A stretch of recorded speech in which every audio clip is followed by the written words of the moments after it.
Welcome to the Mark of Men. I'm your host, Michael Marks, and we'll be talking about, you guessed it, men. Through conversations about highs, lows, and everything in between, you'll learn about each guest, but more than anything, you'll learn a little bit about yourself or the men in your life. Today's marksman is a first responder. In order to respect his anonymity, we have elected not to share his name or show his face, as this subject matter could create complications for him professionally.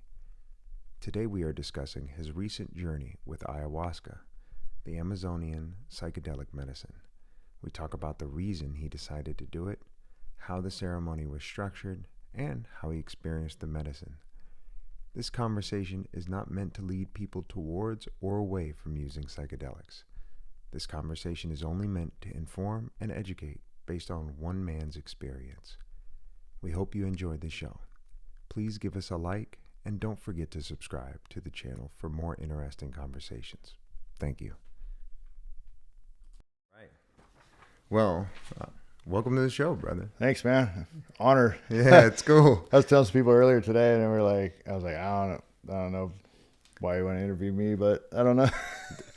No, I'm just kidding. It's cool. It's cool. I'm flattered. I'm really flattered. Dude, it's, the beauty of what I'm doing is the fact that I have such respect for all of you. Yeah. That, I know what I'm taking from our conversations or from our experiences as we've gotten to know each other, and the opportunity to share that experience with others just seems valuable. Yeah. So, and everybody has a pretty cool story. Everybody a lot does. to learn from. Yeah. Yeah. Because how often do you it's what I'm going through isn't, it's nothing special. And then someone's like, what? Yeah. It's a bigger deal. So we overcome bigger obstacles than we realize. Uh-huh. So, I'm eager to talk a little bit about your recent psychedelic trip. Mm-hmm. But before we go there, why don't you tell us a little bit about what you do for a living? So, I'm a first responder on the West Coast. I drive too, and so I work in a pretty busy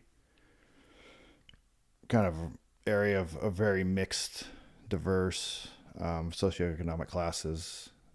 So we get a lot. There's everywhere from beautiful homes up in the hills to downright abject poverty and first generation immigrant, struggling to get by, huge families. We have a lot of we have a lot of gang activity in our area, and we get plenty of fire. Mm-hmm. And we get plenty of everything. A lot of nursing homes, and we get a lot of medical, but that's why I work there, is because it's busy. Uh-huh. Everything, a lot of death, and everything. Yeah. It's always interesting. So you've been constantly subjected to that. How long have you been doing it for? About almost 15 years. Oh, so you, Yeah. so all this myriad of experiences professionally, you've been dealing with for years. Mm-hmm. Okay. Yeah. What initially got you started?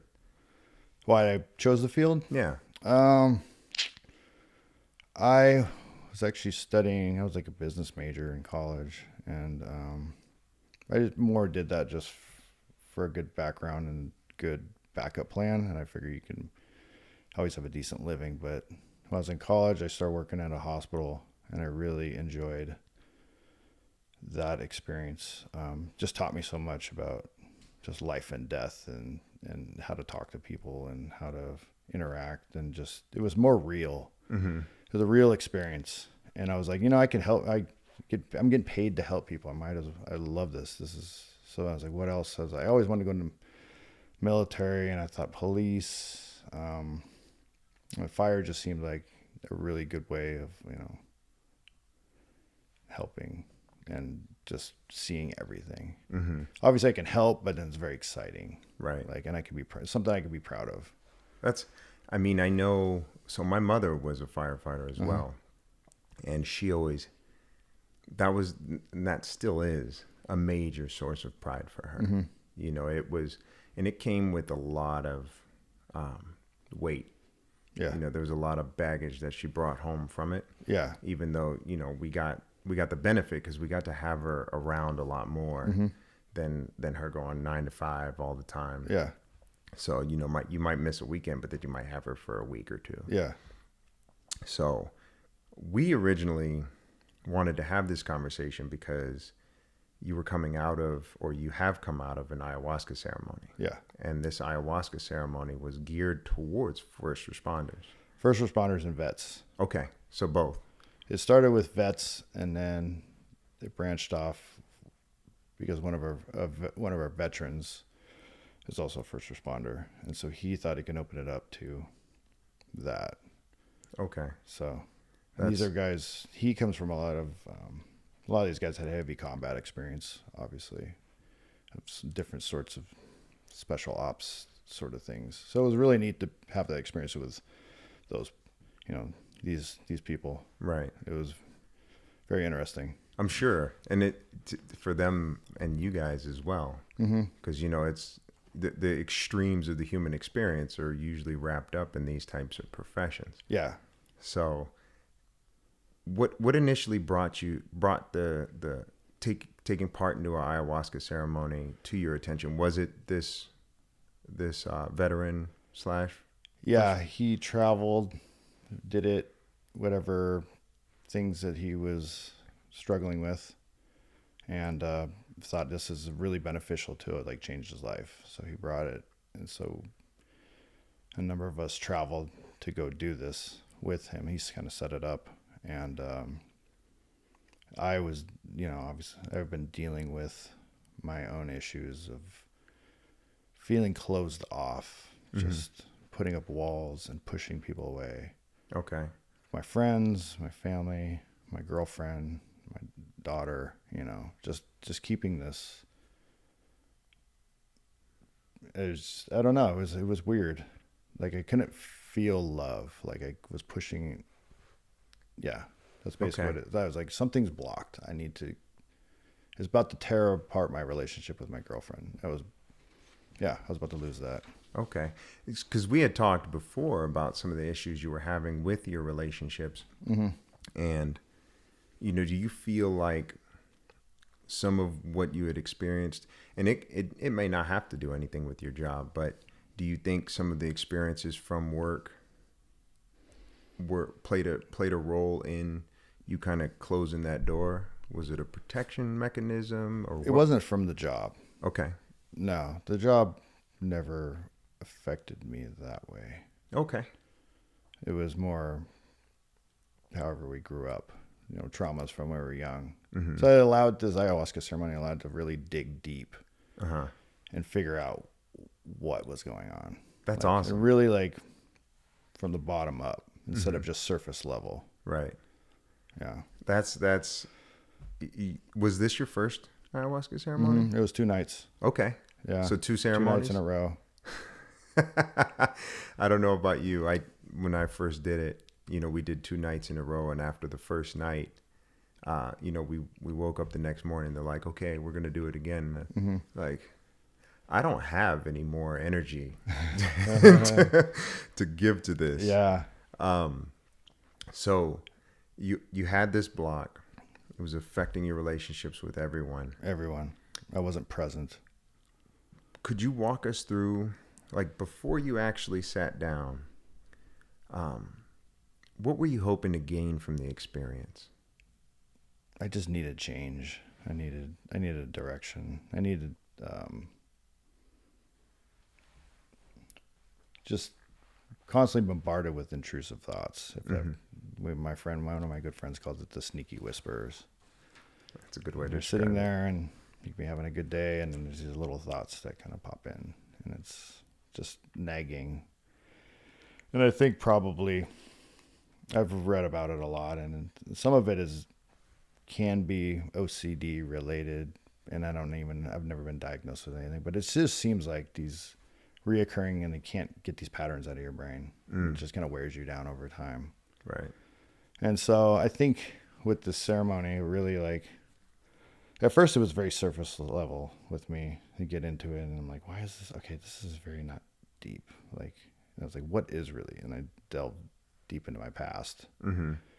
And that's what I noticed with everybody was kind of, everybody's experience was a little bit different, but it all had to do with, it could be childhood. It could be, some of it was birth trauma for people. Just say, for example, that they were born during their birth, they had a cord wrapped around their brain. So there was a lot of like panic in the hospital room. And who knew that can carry over Right. to an adulthood. And so they have these anxious experiences. It's so weird. Mine wasn't that, but mine was different. Are you comfortable sharing? You don't have to. Oh yeah. I came from, very, I come from a good background. I just think it was just very hardcore, father figure. Okay. Very. And so I just felt like a lot of times growing up, I just was never good enough. Okay. Like very, love was kind of conditional. Oh, really? Based on my performance.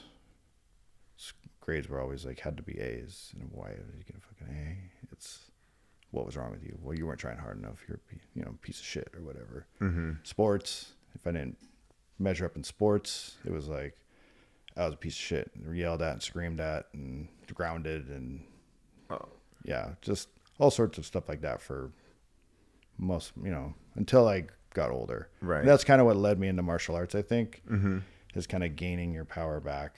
Which that's one of the magical things that it's done for many of us, right? It's Mm-hmm. giving us that, because the power is yours. Mm-hmm. No one else can give it to you. No one can take it away either. Mm-hmm. It's yours. And to grow up, because so much, we experience things in the world, and some people are built for different types of stresses, right? And it's like, you see a lot of people, it's like, oh, well, somebody said something mean to you, and now you've had a traumatic experience. And there are some people that are built to deal with stressful situations. Yeah. My dad, I haven't seen him in a stressful situation. He didn't. I can't say he enjoyed it, but he was not, he never shrunk from it. Yeah. Not even remotely. Yeah. So for love to be conditional, especially with your father for so long, that seems like a good way to close yourself off to people emotionally. Yeah. Because, if love is conditional, when do you know when you've met the conditions to receive that love? And I was always really harsh on others too. Like they could never measure up. Mm-hmm. You start talking about learning their story, and you're like, well, why would you do that? Or why is it, who are, right. Like, I want to be with somebody like, it's like, and after a while I was like, you know what? I don't need this shit. Right. So I've been single forever, like, and trying to raise a daughter. And I was like, you know what? I don't need any of this shit. I'll just, but then she's eventually out of the house, and it's like, okay, now what? Right. Like, try to have a couple of relationships, and it just fall apart. And it's the same story. And eventually it was like, I'm doing the same pattern again with somebody that's very, very beautiful, that loves me unconditionally. And I'm about to just tear it up and throw it away and crush everything around me. Right. And I was like, that's what I told the guys at the ceremony, was like, I'm tired of hurting everybody around me and pushing everybody around me away. It's destroying me. Right. And I'm about to go down a bad path. It's funny because I fell into the same trap because love was conditional from myself as well. Not from my father as much, but, because love was so conditional and everything growing up felt so severe that when I looked at the lives of the people that I'd engage with, I would judge them extremely harshly. Yeah. And part of that was because it's like, how dare you enjoy your life? Mm-hmm. How dare you enjoy your life in front of me? Yeah. It's like, so you're just going to bebop around without consequence. I couldn't do anything without that severe consequence. And it really takes a toll on you. And then as you get older, and it happened for me, is I found myself shutting myself away. And the way I was able to get, pull myself out of it was through that unconditional love, which, you mess around and you meet certain people that are just so beautiful Mm-hmm. and so loving and forgiving that it's like this is not their fault. You can't possibly blame it on them. No. So it's pretty powerful though that you were able to make, because a lot of people get stuck in it and then they just live there. Yeah, and it's not a good place to be. I'm a type of person that's like, after a while, I hit my point. And I'm like, something needs to be done. Mm-hmm. And I've done that before in the past. And usually I would fly away somewhere distant, exotic lands in Brazil, Thailand, wherever, and just disconnect for a while. Mm-hmm. And then 1,000-foot view, come back and just fix my life or whatever. Mm-hmm. And this time I was like, no, I wasn't really truly fixing. I was fixing the surface level stuff. I wasn't fixing what was within me deeply. Mm-hmm. If that makes any sense. It makes sense. I mean, you take a trip, you get a reset. Mm-hmm. You know, I mean, I don't know about you. I mean, I'm a little younger, so I grew up in that Nintendo generation. Yeah, me too. If your system was kind of broke, you know, instead of like actually fixing it, you just kind of hit the reset button, see if it works. Yep. And it might work for a little bit, and then the screen gets all jumbled up again. Yeah. So that makes sense. And in the temporary relief, right? But yeah. But needing something deeper. Yeah. You know, to kind of get to the bottom of it. So you start your experience, you sit in the room. What was the setting like? It was a house in the middle of nowhere. Oh, really? Yeah. Okay. And it was surrounded by blackberry bushes, pretty much. And it was way out there. Okay. And so it wasn't like, there was some hiking a little bit if you wanted to, but mostly people were just resting or interacting, you know, catching up or whatever, because some of them all served together. Okay. And so, you know, catching up, and I always got to know some of the other guys. Everybody has some really interesting stories, and we shared stuff and kind of like through our own experiences, kind of, because there's just a lot that goes on in those, and it's hard to interpret some stuff. Mm-hmm. And the guide was there. He doesn't like being called we would call it shaman, but right. He's like, I'm a guide. Right. Like, so, and basically, and very nice, peaceful person and was there, and you could tell he could truly cared. And this is why he's been doing it for so long. And everybody came in kind of harsh and kind of nervous, and by the end of it, we're all hugging and we're all friends, and you know, I was like, man, I feel so much more open. And called my girlfriend. She's like, I can already tell like a difference. And I was like, I feel a difference. Like this is amazing. And obviously, it's not a permanent fix. There's right. always going to be these challenges. But I was like, I have a path forward now. Right. So it's powerful in that way. And how did it feel to share? Because especially as men, right? Especially when we're all around each other, you know, there's this, you're holding your power around each other. And then for that power to be taken away, because, you know, when you submit to the experience, you know, that's gone. Yeah. You know, and you're all, I had my experience surrounded by a group of men. You know, what was it like to share that space, especially with the type of men that you all were? I think that really helped with the type,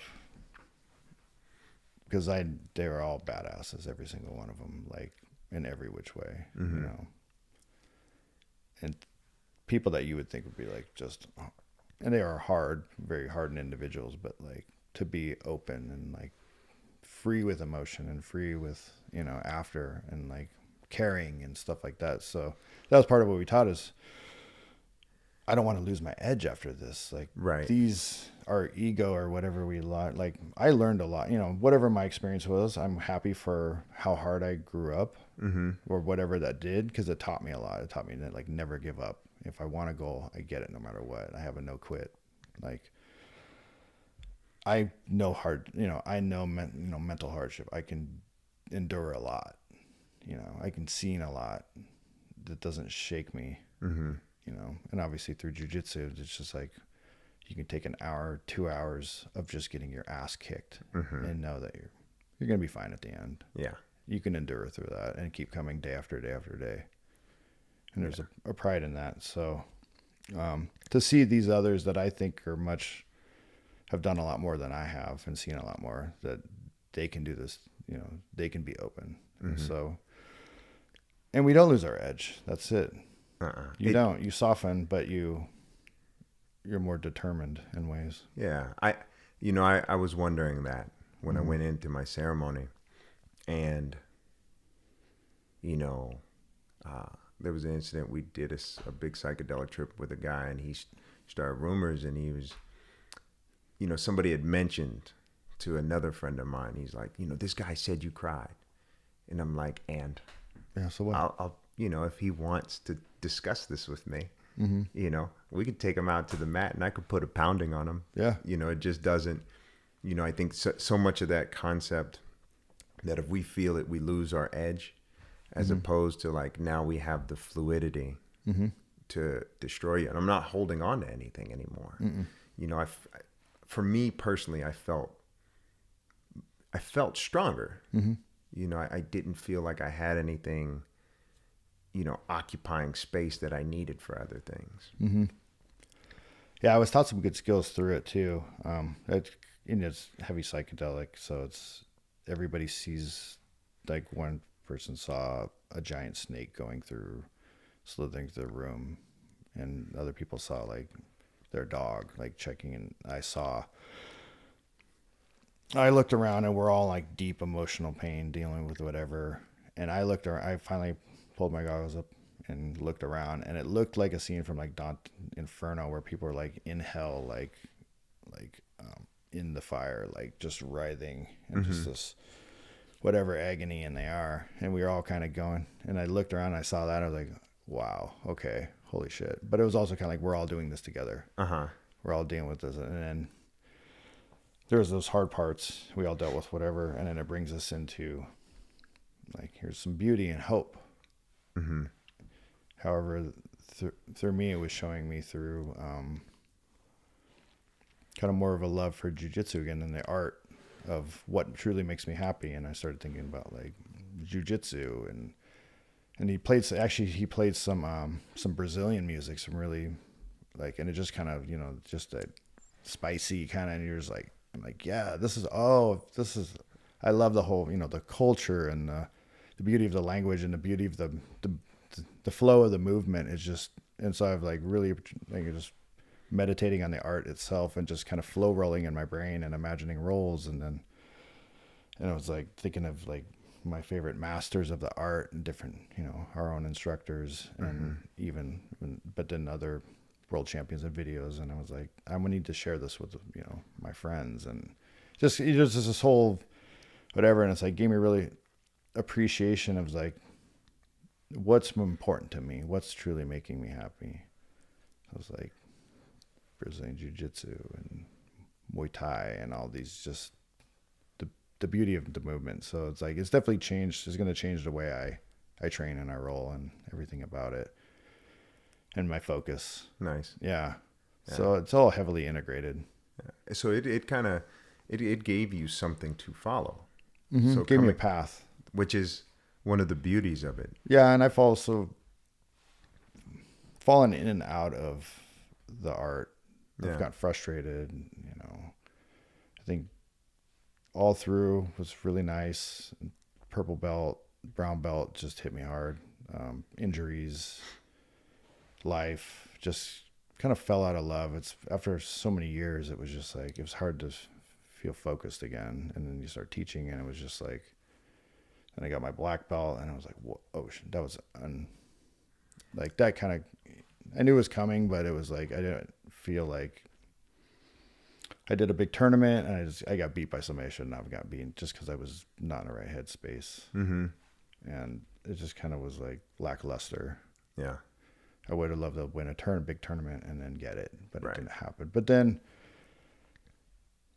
you just kind of go through these dips and flows, and then over time I've kind of fallen back in love with it again. And like, more so now, it's more like I like teaching, and I love the art of it, and I love the people I meet, like you and all of our other friends, and traveling the world and doing it. Yeah.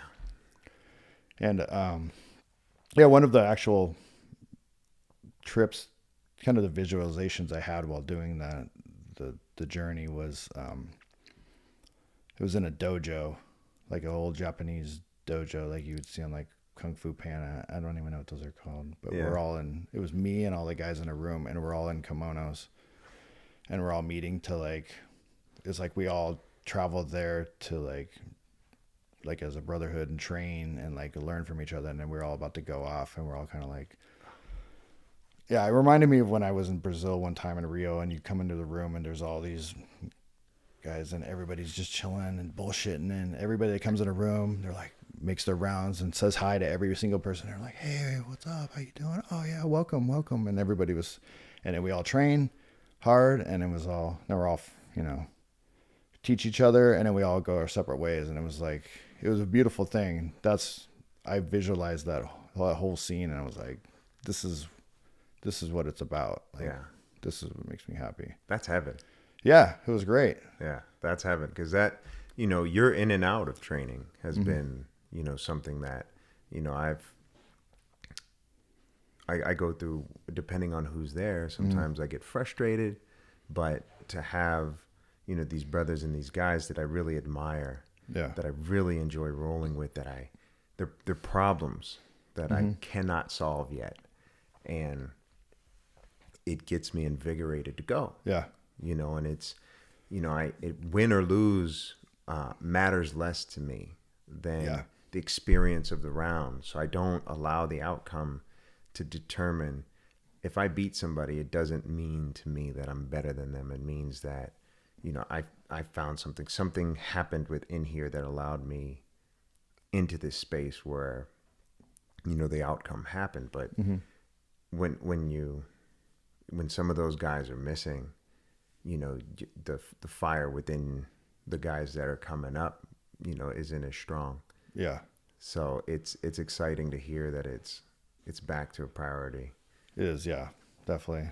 Yeah, that'll be to our benefit. So it's been when you were in the peak of the experience.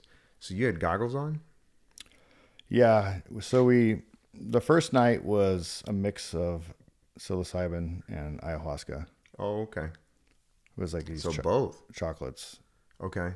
And so I had a couple some herb stuff, and there's like a heart opening. And I think one of the ingredients in the first night was I don't know, there was a mix of stuff, but I think it was sassafras was in one of them. Okay. And I'm not quite sure, but it definitely felt kind of a heart opening, but it kind of gave me a bit of anxiety. Okay. But then that's kind of keying you into what needs to be worked on, like what is anxious. And then after a while, take the chocolates, and then it's like put your goggles up when you start feeling it, and it really helps you just kind of like tune everything out and be present, whatever's going on. And it was it was tough. It was tough. Emotionally, probably one of the harder things. Yeah. Yeah. I'd imagine. Yeah. Did you have visuals from under the goggles, and then also, because when we describe the experience to people, right, we talk about how it's emotionally difficult. Is there a narrative running in your head? Is it just memories and thoughts flashing through? Because you had mentioned the Dante's Inferno type of imagery. Were you seeing imagery in your mind's eye, also with your eyes open? And then what was the internal dialogue like? The internal dialogue really felt like there was a spirit guide there.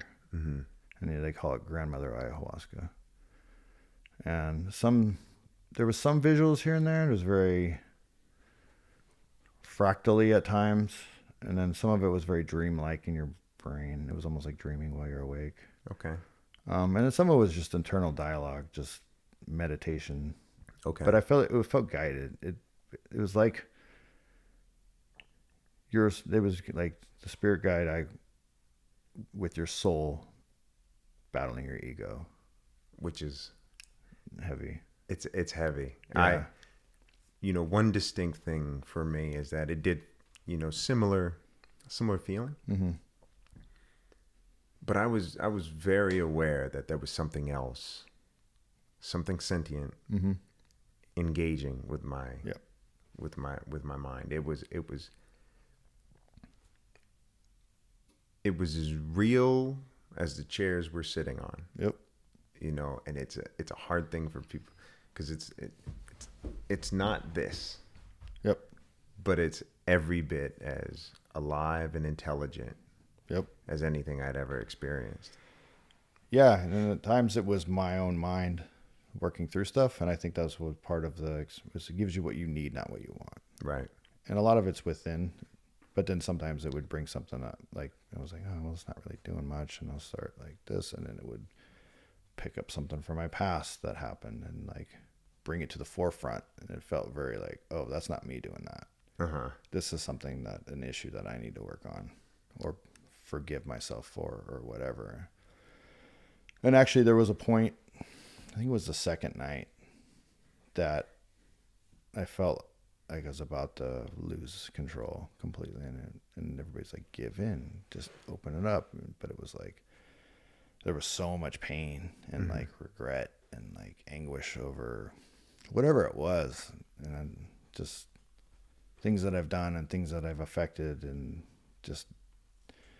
I felt like I was starting to kind of, my whole body was kind of go forward, and I felt like I was about to just go off a cliff. Like there was the cliff there, and I remember the guide saying, just let go with it. And it's like, the guide is like, or the spirit guide is, you know, go with it. And it was I was like, if I do this, like I'm going to be sobbing uncontrollably on the floor in front of everybody. Like, and I don't, it'd be loud. And I was like, I can't do this. Like, I was like, that's hard to admit. It was like, I can't do this in front of these people. Like I was like, this is not a lesson that I need to, like, show me mercy. Like, show me mercy. Like I've learned my lesson. And then it was like, yes, it's fine. You can have mercy. It's okay. And then it like kind of went down. And then it was like, oh, well, that was the lesson I needed to learn, was to show mercy and forgiveness in others. And I didn't need to feel that pain it was kind of like a parent, like teaching you, like you've been bad here, but I love you. And you've learned your lesson. You don't need to keep, I don't need to keep repeating this thing throughout my life now. Like, it's almost like I've dealt with it. It's done. Like, that was a huge lesson. One of the biggest things I learned. What a powerful, to take you, like, we're going to bring you right up to the edge. And it's like, and you know what? You're in this environment and you're safe, right? You're safe. You're amongst other people going through it as well. But you know what? We're gonna take it all the way down at the bottom. Like, please don't do this. It's like, no, because you forget to show mercy to others. You know, and you in that, as we spoke earlier, right? That being in that state of judgment of others, you don't realize how far you're walking them up to their edge. And you don't feel it.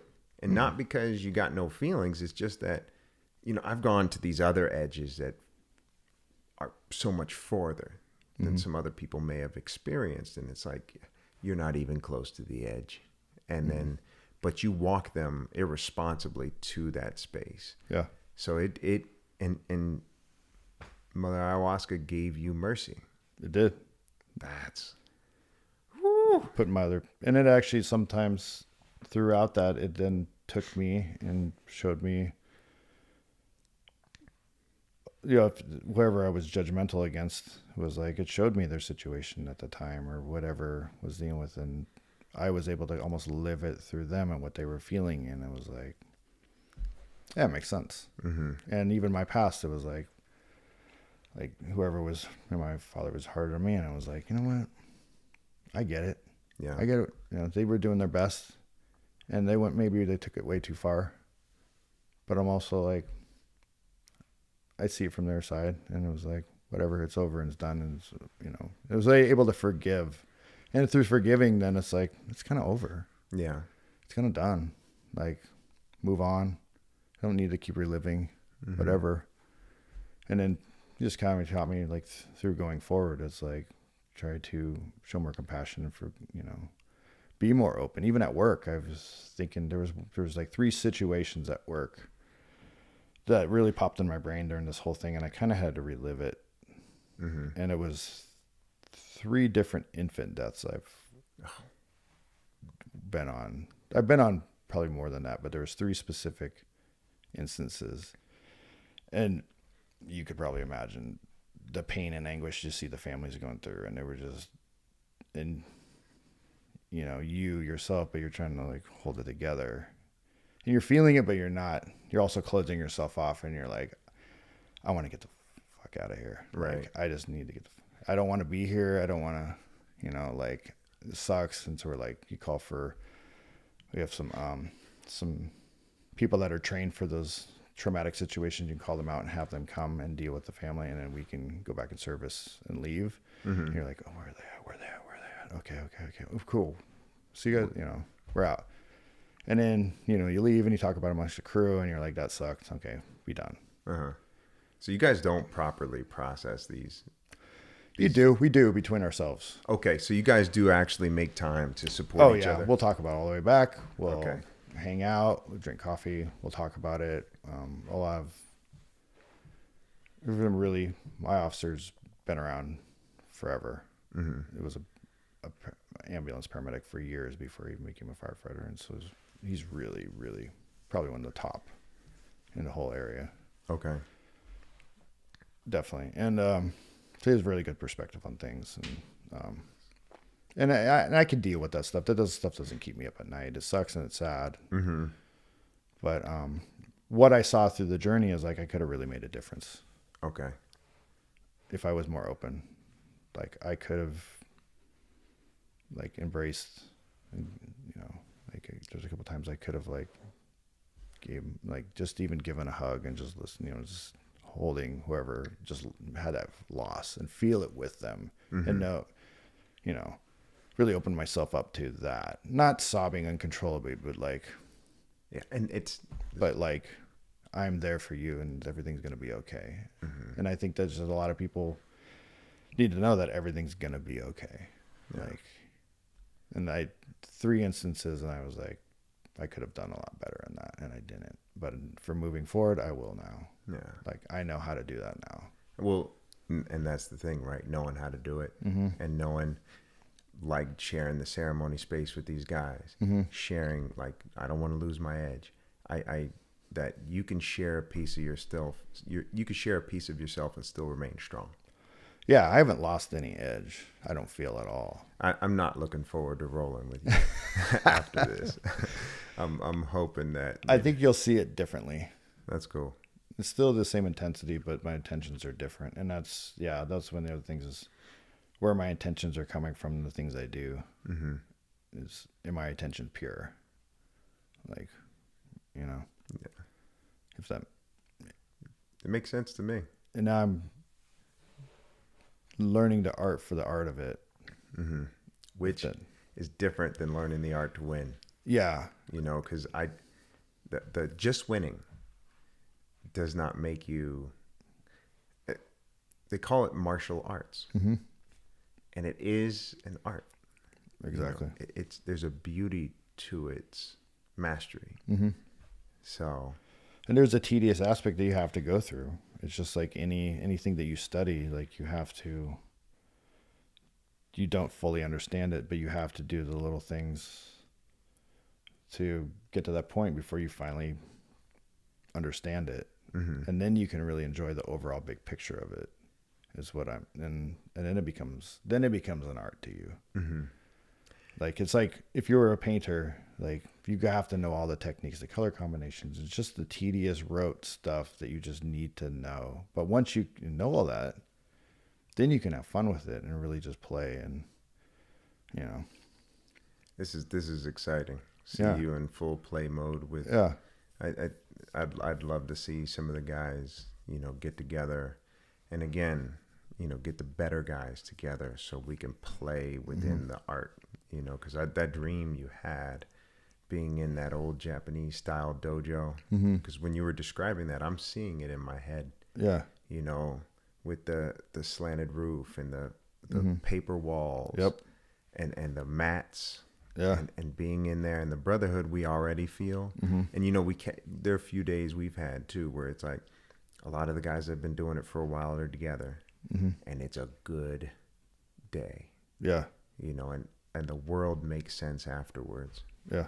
I'm excited to experience this. So, how long ago was the experience for you? A couple weeks ago. Okay, and you're still feeling do you feel like you're already integrating some of the lessons that you learned from it? Mm-hmm. Yeah. Obviously, there's still challenges. I've had bad days. Well, And there's been a couple, I wouldn't know, relapses, but yeah, kind of relapses into the old patterns. mm-hmm. But I'm able to snap myself out really fast. Which is because I noticed it when I came out of mine. Mm-hmm. Is I felt different. I had a roadmap, Mm-hmm. but I still had to follow it. Mm-hmm. And following it didn't mean, and that's one of the things, us having this conversation. I don't want to give people the idea that you do it and you're fixed. It's you do it, you come out with a roadmap for how we kind of move forward, and then you still have to you're still responsible for the work. Yeah. So Yeah. And the way I kind of visualize it is almost like a parent they're loving you, and occasionally you're going to fall by the wayside, and they have to maybe spank you or correct you mm-hmm. and get your path. But then it's to guide you into, growing up. Mm-hmm. And our souls need to grow up to a certain, like, this isn't it. Like, right. This is an ascension, a constant ascension, and we cannot learn it in this lifetime. Right. Whatever we need, It's or where we're trying to go, yeah. And we could take two paths, one that's bad and one that's good, or we Mm-hmm. can stay stagnant and keep repeating the cycle over and over and over again. Yeah. Until we've learned whatever lessons we need to know. Do you feel like, because we have the regular human timeline for like your adolescent, you move through your development, Mm-hmm. and then as we get older, you kind of feel like you're already there, and there's nothing that can, because as an adult, another adult, like, hey, you need to get your shit together. It's like, hey, you can mind your business. Yeah. And for me, it was like, here's this wall you have up, and now you're naked. Mm-hmm. So you're going to deal with this. That's what it's going to be. I found it extremely humbling. Yeah. The things I didn't want to look at, and it just peeled the veil, and it's like, hey, we're going to look at this. And it's like, I got it. And it's like, you don't get it yet. Mm-mm. So we're going to keep doing this. Yeah. And I was like, yeah, okay. And then an hour in, I'm like, I get it. It's like, you don't get it fully. So we're going to stay here for a minute. And then eventually the experience kind of moved me through to some other issues. How long did night one last for you? I think we started around 7, and it probably went to almost 2. Okay.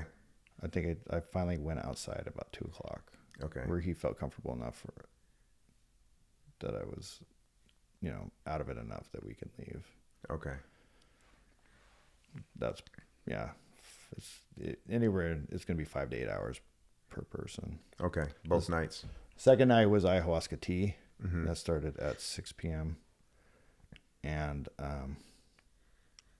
then there was also sometimes they gave a second dose. Okay. And he asked me, but I was still in it. So I was like, I don't need it. I'm already, I felt like I learned the lessons I needed to learn for that time. That's cool. Yeah. It wasn't so much, I didn't need to feel it any heavier than what I did. And I didn't throw up the second night, which kind of was, I don't know. It was kind of weird. I don't know why I didn't. I felt like I had to at times, but then it just kind of went away.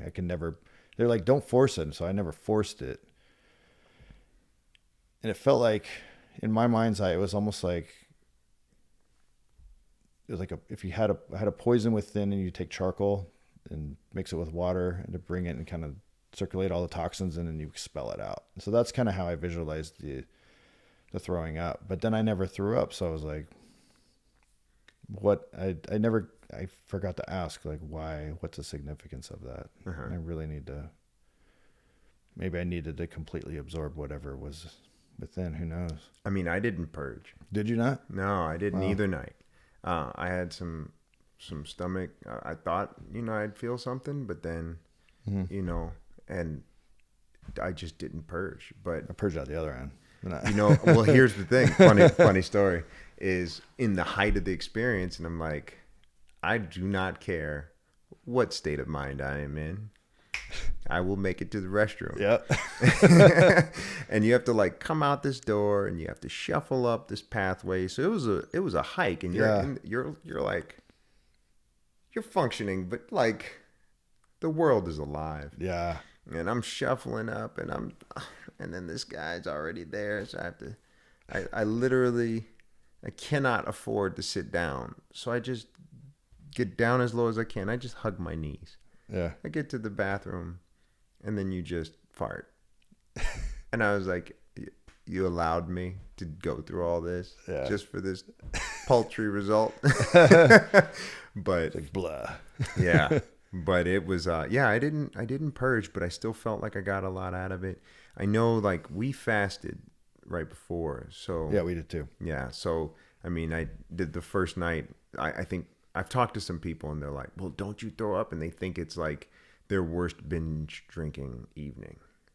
No. And I don't think I hydrated enough, honestly. okay. Yeah. So, but yeah, at one point I went to the bathroom. It was interesting because you're sitting in there, and I was like, I wonder what it looks like with the lights completely on. Like, and I was like, turn the lights on. It was bright, and I was like, I'm gonna go look in the mirror and just stare into my own eyes. How'd that go? That was intense. It's like staring into your own soul. Yeah. I was like, whoa. Oh, dude. Okay. I like what I see. That's good. That's a good sign. Yeah. Is it not? Okay. I'm not yeah. Yeah. That's. I like who I am. I have good intent. Yeah. Yeah. I feel like I'm a good person. So I have good intentions. So That's powerful, man. yeah. Because God, you get caught up in that spiral where you lose some respect for yourself, and you can't always explain why. Right? It's just like, man, I'm just not the guy I want to be, or I'm not good enough. And you get that opportunity to look in the mirror, and like, yeah, it's like, yeah, really, that's cool. Yeah. And one of the things that before we did it, we introduced ourselves, and he had us go over our lineages, like your father's side, like what is the ethnicities and all that stuff, and that didn't really seem to come into play. But then you kind of, as you're going through it, like you feel like this identification with certain areas of the world, and it feels like certain areas feel like home, and it's like embedded deep in your DNA or in your experiences. But it also, like, for me, is my lineages of my teachers throughout life, specifically through my training. And I started thinking about, some of our teachers, and I'm like, okay, who are they and who taught them? And you start going down this path, and you're like, wow, that's incredible. Like, who they are, like world famous people. And even like my dad was a black belt in karate and trained, and they trained a very hard style. Like a lot of the guys were Vietnam vets, like heavy combat. Some of them were, I think a couple of them were, one or two were Green Berets in Vietnam. And you could probably imagine, just one guy was who I used to work with too. He was, he learned martial arts there was the ROK, the Republic of Korea forces that were over there, and they were known for their fighting, like hand-to-hand fighting abilities. And he used to, in the jungles, in Vietnam, and he would train with them, and like he became like respected by those guys, which is a lot. And then these are people my dad trained through, my dad taught me, and then I'm thinking, like, some of our guys, and it's like, wow. Like, so then I had to, like, oh wow, I come from a long line of, like, gave me some pride, Yeah.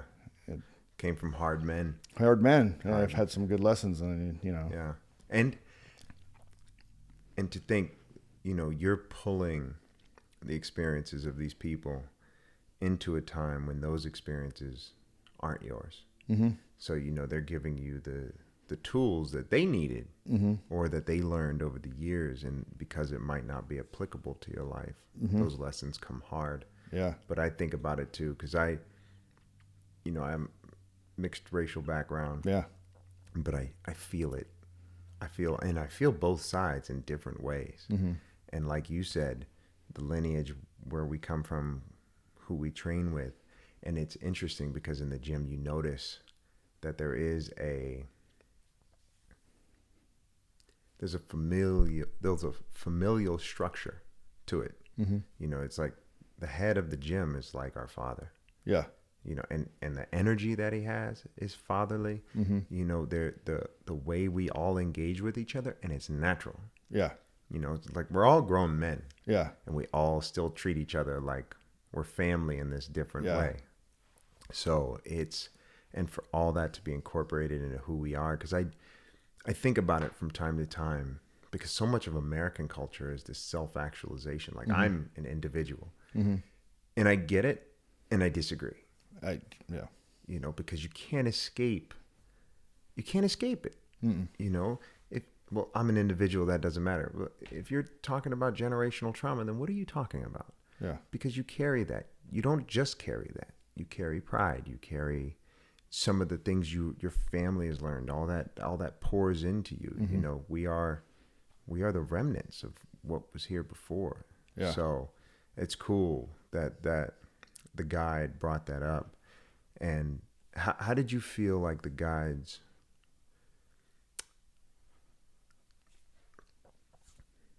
how did they add or detract or anything? How did they affect your experience with the medicine?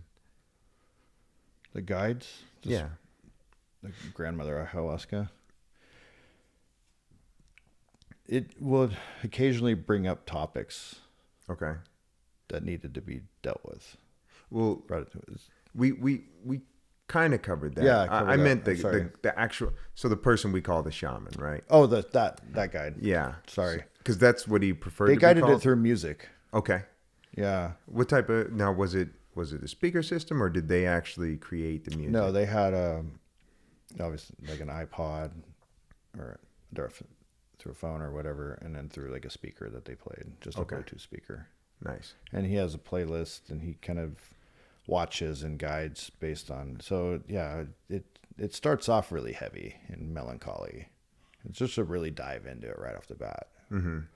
But then you can tell when people are like they've had enough, like you've cried it out. You need to okay, time to rest, and then you bring in some he'd play some Brazilian music, and it was oh, that's nice. And then I kind of journeyed through that, and it was like there's hope and there's love and there's peace, and then it was like he just kind of guided us through whatever. It just felt like he knew what was going on. Like he knew exactly where we were going. Occasionally come and check on people because some people started talking. Come and check, or some people were like really in a loop, and he would come break them out of it, or like come talk to you and be like, this is what this means, and this doesn't mean.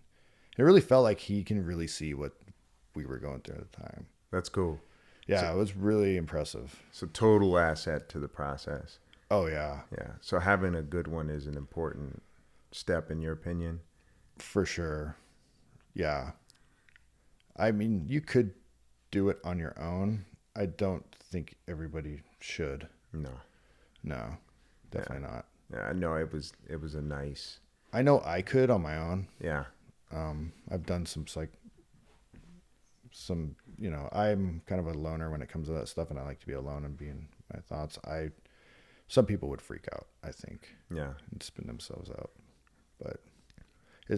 But then again, this guide has been doing it for decades, and seen everything and knows the specific issues.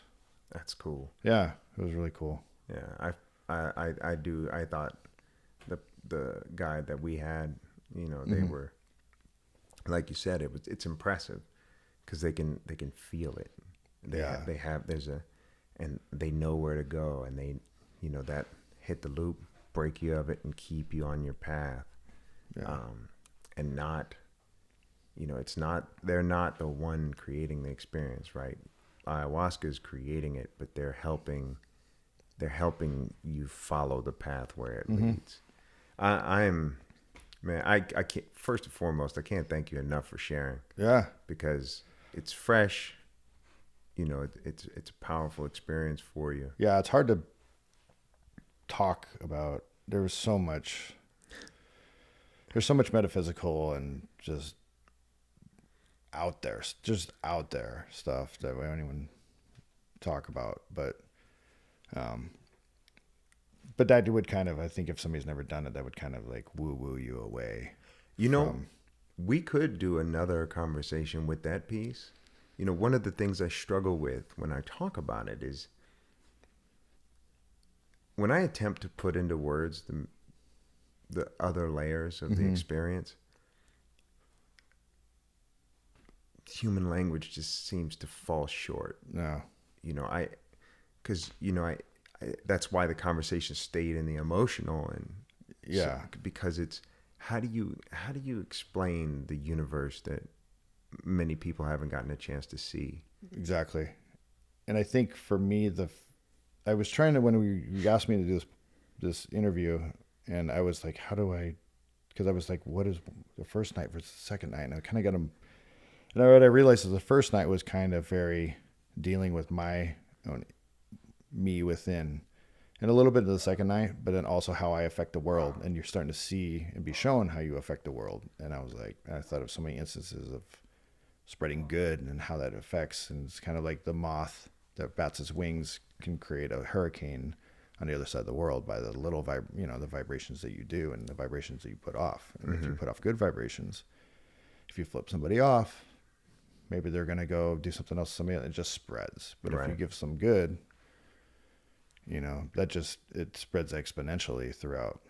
And what impression are you going to, like, what intentions are you having? If you put out pure intentions, you're going to get good results that you just spread good. Yeah. Spread good and love. And that's basically what I've kind of learned about it. To be able to feel it and spread it. Be open to it. You did that here today. Yeah. You did that here today with me. I am so excited to meet you on the mat. I am excited and slightly scared. But you've been shutting down my game lately. You've been breaking through my guard. I'm working on it. You did a couple of things and I'm like, what did he just do? I'm gonna have to ask him. Like, just blew. Oh, then it forced me to. And I was like, okay, now I have to change stuff. Okay, that's good. I can't keep doing the same old stuff anymore. Oh man, I take such delight in solving problems on the mat that I'm constantly. If you leave me alone for a little bit and then we reconnect, I'll be doing something different. Oh yeah, I ever felt that. Yeah, so I admire you guys so much. And you make me pay for when I make mistakes. You body slammed me one time. I remember specifically. I think I remember that, man. Hey, we've had a few moments where one of the two of us or both of us at the same time have been flying through the air.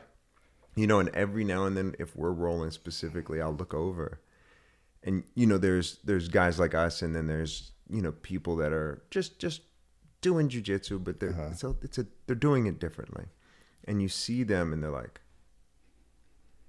it's like, well, yeah, this is.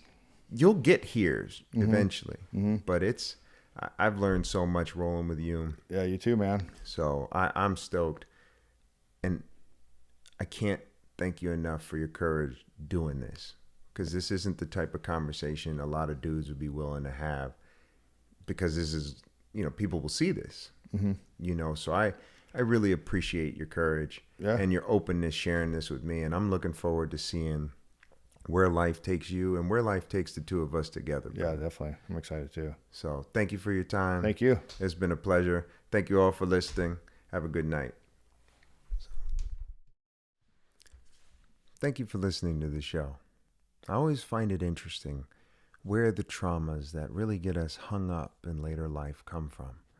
Oftentimes you would imagine that a person that does a dangerous job like a first responder would just be traumatized all over based on the sheer volume of incidents that most of us cannot imagine that they go through on a daily basis. I wanted to open up this dialogue at the end to invite you to actually comment below the video and share a little bit about where some of your traumas may have come from, or if it's a little more comfortable for you to share some of the things that you've used to move past some of the more difficult parts of your life, whether that's through therapy, whether that's through medicine, antidepressants, whether that's through exercise or anything else you've used to find healing for yourself. I wanted to open up a little dialogue for us to share with each other. I wanted to thank you all for taking the time to listen to this episode and also listen to the others. And I invite you to comment and share. Thank you for watching.